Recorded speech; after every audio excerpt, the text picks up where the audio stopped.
Hello students, welcome to NM education.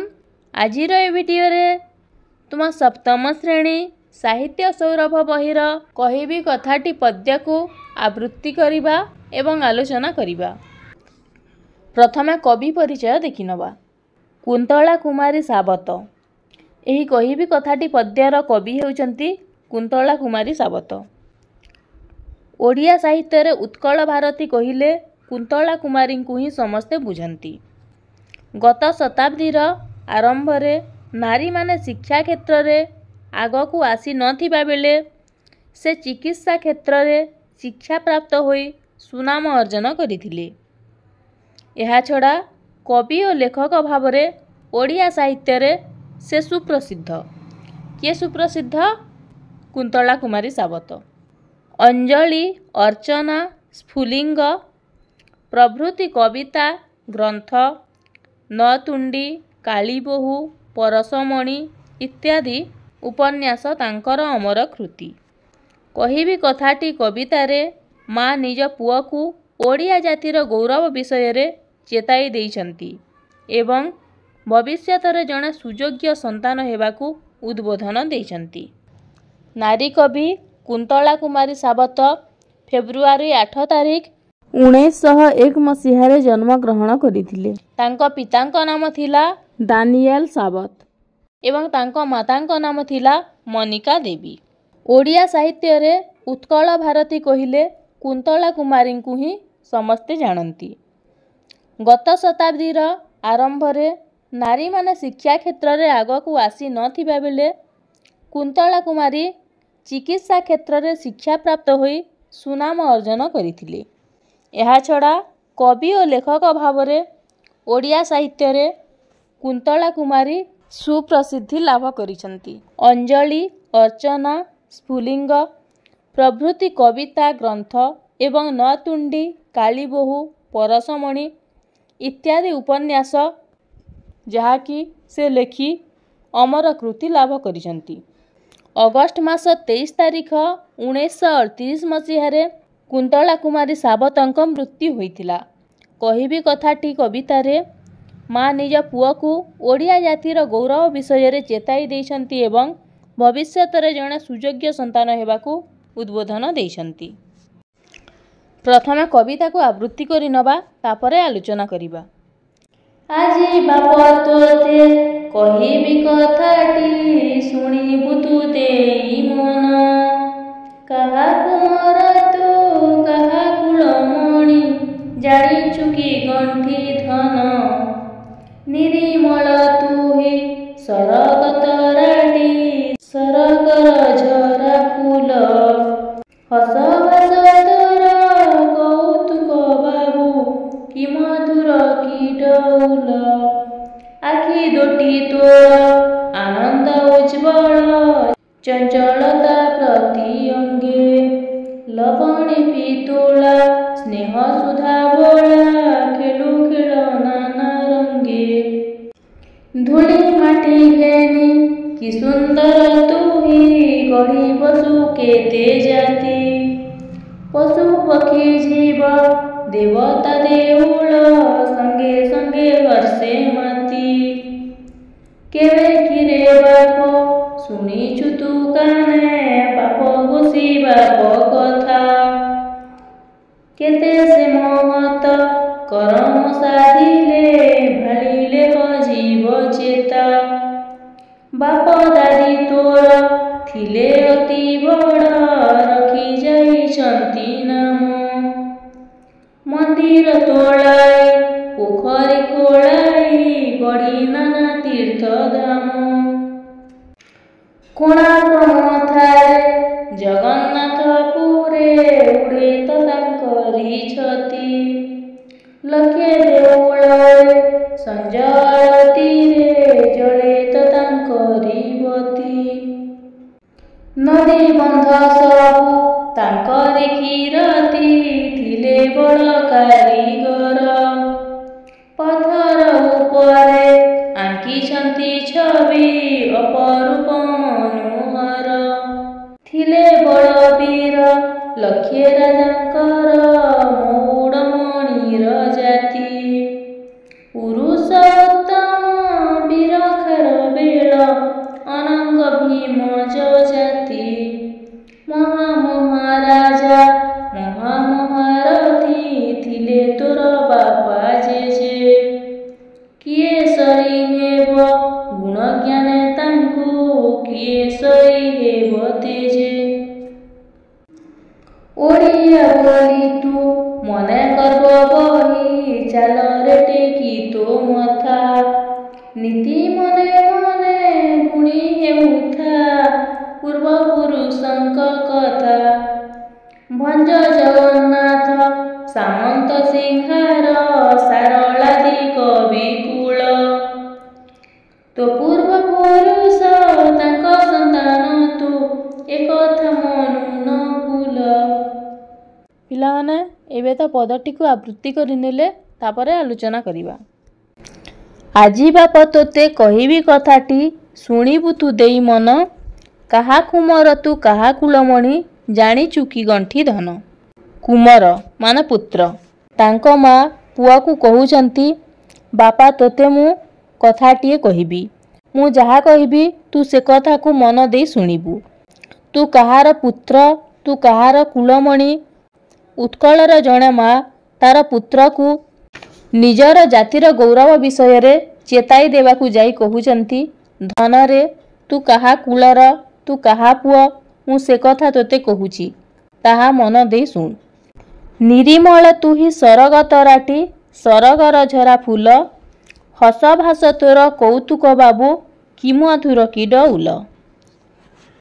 ତୁ ନିର୍ମଳ ସରଗର ତରାଟି ସରଗର ଝରା ଫୁଲ ପରି ତୁ ସରଗର ତାରା ପରି ତୁ।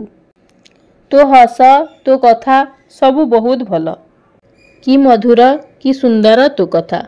କବି କହୁଛନ୍ତି ପିଲାଟି ଖୁବ୍ ଡଉଲ ଡାଉଲ ସତେ ଯେପରି ସ୍ୱର୍ଗର ଝରା ଫୁଲ ପରି। ତାର ହସ କଥା ମଧ୍ୟ କୌତୁକପୂର୍ଣ୍ଣ। ଆଖି ଦୋଟି ତୋର ଆନନ୍ଦ ଉଜ୍ଜ୍ୱଳ ଚଞ୍ଚଳତା ପ୍ରତି ଅଙ୍ଗେ ଲବଣୀ ପିତୁଳା ସ୍ନେହ ସୁଧା ବୋଳା ଖେଳୁ ଖେଳ ନାନା ରଙ୍ଗେ। ତୋ ଆଖି ଦୁଇଟି ବହୁତ ଉଜ୍ଜ୍ୱଳ ଏବଂ ଆନନ୍ଦର ହୋଇଥାଏ। ତୋ ଅଙ୍ଗରେ ଚଞ୍ଚଳତା ଥାଏ ଅଳସୁଆ ନଥାଏ।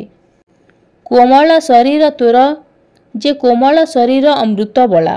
ତୋ ଆଖି ଦୁଇଟି ବହୁତ ଉଜ୍ଜ୍ୱଳ ଏବଂ ଆନନ୍ଦର ହୋଇଥାଏ। ତୋ ଅଙ୍ଗରେ ଚଞ୍ଚଳତା ଥାଏ ଅଳସୁଆ ନଥାଏ। ଲବଣୀ ପିତୁଳା ମାନେ କୋମଳ ଶରୀର। ତୋର ଯେ କୋମଳ ଶରୀର ଅମୃତ ବଳା। ତୁ ଏମିତି ବହୁତ ଖେଳ ଖେଳୁ। ପିଲାଟିର ଆଖି ଖୁବ୍ ସୁନ୍ଦର ହୋଇଥାଏ। ତାର ପ୍ରତି ଅଙ୍ଗରେ ଚଞ୍ଚଳତା ଅଛି। ତା ଶରୀର ମଧ୍ୟ ଖୁବ୍ କୋମଳ ଓ ସୁନ୍ଦର ହୋଇଥାଏ। ଧୂଳି ମାଟି ଘେନି କି ସୁନ୍ଦର ତୁହି ଗଢ଼ି ବସୁ କେତେ ଜାତି ପଶୁ ପକ୍ଷୀ ଜୀବ ଦେବତା ଦେଉଳ ସଙ୍ଗୀ ସଙ୍ଗେ ହର୍ଷେ ମାତି। ପିଲାଟି ପ୍ରତିଦିନ ଧୂଳି ମାଟି ଖେଳୁଛି। ସେ ଦେବତା ପଶୁ ପକ୍ଷୀ ଆଦି ପ୍ରଭୃତି ଧୂଳି ମାଟିରେ ତିଆରି କରିଦେଉଛି। ସାଙ୍ଗମାନଙ୍କ ସହିତ ମିଶି ସେ ଏହିଭଳି କାର୍ଯ୍ୟ କରିଦେଉଛି।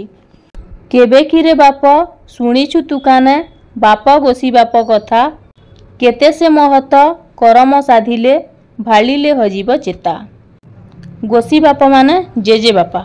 କେବେ ତୋ କାନରେ ତୋ ବାପା ଓ ଜେଜେ ବାପାଙ୍କ କଥା ସବୁ ଶୁଣିଛୁ। ସେ କେତେ କର୍ମ କରି ଯାଇଛନ୍ତି କେତେ ଭଲ କାମ କରି ଯାଇଛନ୍ତି।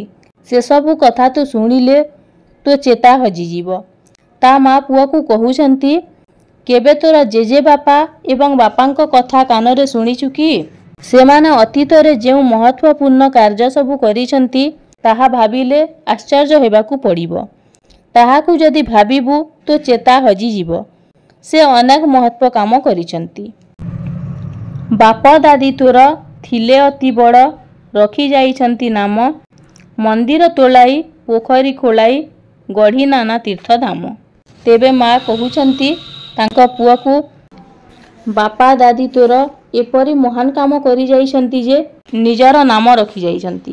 ତାହା ଭାବିଲେ ଆଶ୍ଚର୍ଯ୍ୟ ଲାଗେ। ତାହା ଶୁଣିଲେ ଆମକୁ ଆଶ୍ଚର୍ଯ୍ୟ ଲାଗେ।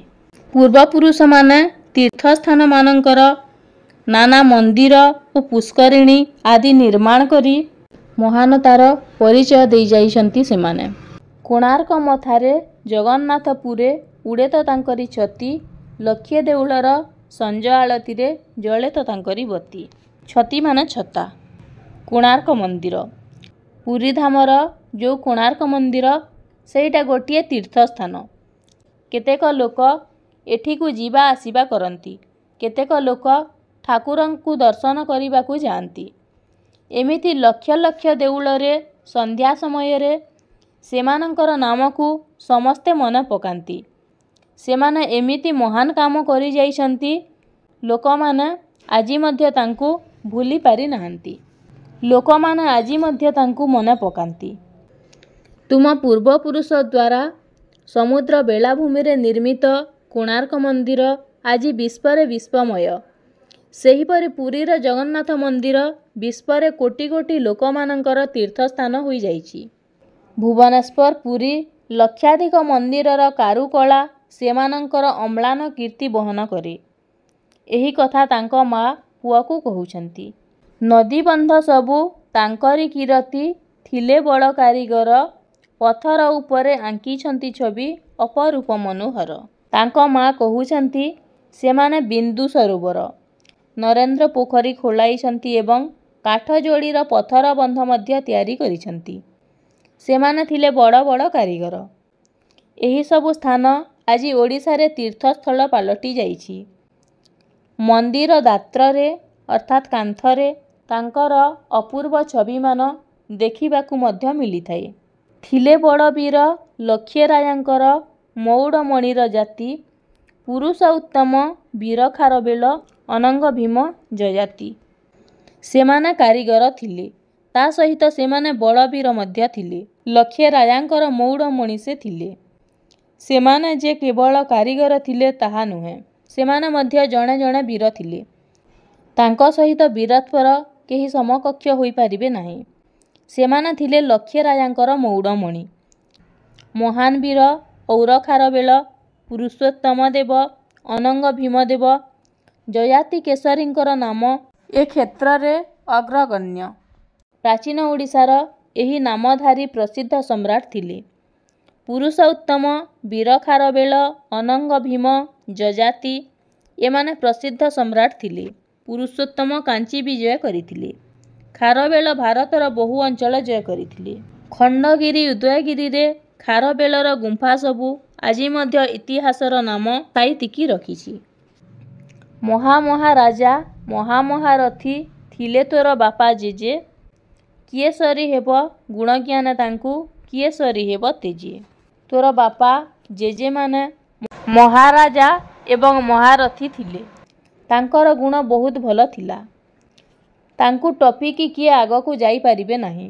ସେ ବହୁତ ଗୁଣର ଅଧିକାରୀ ଥିଲେ। ତୋର ବାପା ଜେଜେ ଯେପରି ମହାନ ଥିଲେ, ସେପରି ମହାନ ଜ୍ଞାନୀ ମଧ୍ୟ ଥିଲେ। ସେମାନଙ୍କ ସହିତ କେହି ବି ସରି ହୋଇପାରିବେ ନାହିଁ।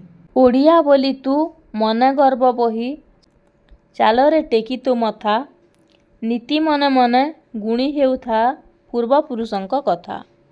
ତୁ ଯେହେତୁ ଓଡ଼ିଆ ଘରର ପୁଅ, ତୁ ତୋ ମଥାକୁ ଟେକିକି ଚାଲ। ପ୍ରତ୍ୟେକ ଦିନ ତୁ ମନେ ମନେ ଗୁଣି ହେଉଥିବୁ, ମନେ ମନେ କହି ହେଉଥିବୁ ସବୁବେଳେ ପୂର୍ବପୁରୁଷଙ୍କ କଥା। ପୂର୍ବପୁରୁଷଙ୍କ କଥାକୁ ତୁ ମନେ ମନେ ସ୍ମରଣ କରୁଥିବୁ। ଯଦି ଓଡ଼ିଆ ବୋଲି ତୁ ଗର୍ବରେ ମଥା ଟେକିକି ଚାଲ। ପ୍ରତ୍ୟେକ ଦିନ ତୁ ପୂର୍ବପୁରୁଷଙ୍କ କଥାକୁ ସ୍ମରଣ କର। ତାଙ୍କ ମା ପୁଅକୁ ଏହିସବୁ କଥା କହୁଛନ୍ତି। ନେକ୍ସଟ ପଦ। ଭଞ୍ଜ ଜଗନ୍ନାଥ ସାମନ୍ତ ସିଂହାର, ସାରଳାଦି କବି କୁଳ, ତୋ ପୂର୍ବପୁରୁଷ ତାଙ୍କ ସନ୍ତାନ ତୁ ଏକଥା ମନୁ ନ ଭୁଲ। ତାଙ୍କ ମା କହୁଛନ୍ତି ପୁତ୍ରକୁ। କବି ସମ୍ରାଟ ଉପେନ୍ଦ୍ର ଭଞ୍ଜ, ଅତିବଡ଼ି ଜଗନ୍ନାଥ ଦାସ, ଅଭିମନ୍ୟୁ ସାମନ୍ତ ସିଂହାର, ମହାକବି ସାରଳା ଦାସ ଏମାନଙ୍କ ପରି ବିଖ୍ୟାତ କବିଗଣ ନିଜର କାବ୍ୟ କବିତାରେ ଏ ଦେଶକୁ ସମୃଦ୍ଧଶାଳୀ କରି ଦେଉଛନ୍ତି। ସେମାନେ ତୋର ପୂର୍ବପୁରୁଷ, ତୁ ତାଙ୍କର ଉତ୍ତରଦାୟୀ। ଏକଥା ଯେମିତି ତୁ ତୋ ମନରୁ ଭୁଲି ନ ଯାଉ। ନିଜକୁ ଓଡ଼ିଆ ବୋଲି କହି ଗର୍ବ କରିବା ସହିତ ମଥାକୁ ଟେକିକି ମଧ୍ୟ ତୁ ଚାଲିବୁ। ପ୍ରତି ମୁହୂର୍ତ୍ତରେ ସେମାନଙ୍କ କଥା, ପୂର୍ବପୁରୁଷମାନଙ୍କ କୀର୍ତ୍ତିକୁ ସବୁବେଳେ ସ୍ମରଣ କରିବୁ। ଏକଥା ଯେମିତି କେବେ ତୁ ଭୁଲି ନ ଯାଉ। ତାଙ୍କ ମା ଏହି ପୂର୍ବପୁରୁଷମାନଙ୍କ କଥା କହି ତାଙ୍କ ପୁତ୍ରକୁ ସବୁ ବୁଝାଉଛନ୍ତି। ଉତ୍କଳ ଗୌରବର ଗାଥା କହି ତାଙ୍କ ପୁତ୍ରକୁ ବୁଝାଉଛନ୍ତି। ଏହି କବିତାରେ ମା ତାଙ୍କ ପୁଅକୁ ବାପ, ଗଣ୍ଠିଧନ, ସରଗ ତାରା, ସରଗର ଝରାଫୁଲ, ବାବୁ, ଲବଣୀ ପିତୁଳା ଆଦି କେତେକ କଥା କହି ପୁତ୍ରକୁ ସମ୍ବୋଧନ କରିଛନ୍ତି। ତାଙ୍କ ମାତା ପୁତ୍ରକୁ ଉତ୍କଳର ଗୌରବ ବିଷୟରେ ବୁଝାଉଛନ୍ତି। ପୂର୍ବପୁରୁଷଙ୍କ କଥା କହି ସେମାନଙ୍କୁ ବୁଝାଉଛନ୍ତି। ତାଙ୍କ ବାପା ଓ ତାଙ୍କ ଜେଜେବାପା ଦେଶ ପାଇଁ କେତେ ମହତ୍ କାମ କରିଛନ୍ତି ସେ କଥା ମଧ୍ୟ କହି ପୁତ୍ରକୁ ବୁଝାଉଛନ୍ତି। ପ୍ରାଚୀନ ଓଡ଼ିଶାରେ କେତେକ ବୀରଗାଥା ମଧ୍ୟ ତାକୁ କହୁଛନ୍ତି। କେତେକ ପ୍ରସିଦ୍ଧ ତୀର୍ଥସ୍ଥାନ କଥା ମଧ୍ୟ ଏଠି କହିଛନ୍ତି। ଏହିପରି ବିଭିନ୍ନ କଥା ସବୁ କହି ତାଙ୍କ ମା ପୁତ୍ରକୁ ସବୁ ବୁଝାଉଛନ୍ତି। ପିଲାମାନେ, ତ ଏ ଥିଲା କହିବି କଥାଟି ପଦ୍ୟ। ଯଦି ଭିଡ଼ିଓଟି ଭଲ ଲାଗିଥାଏ ତାହେଲେ ଗୋଟିଏ ଲାଇକ୍ କରିଦିଅ ଏବଂ ତୁମ ସାଙ୍ଗସାଥୀଙ୍କ ସହିତ ସେୟାର କରିଦିଅ। ଧନ୍ୟବାଦ।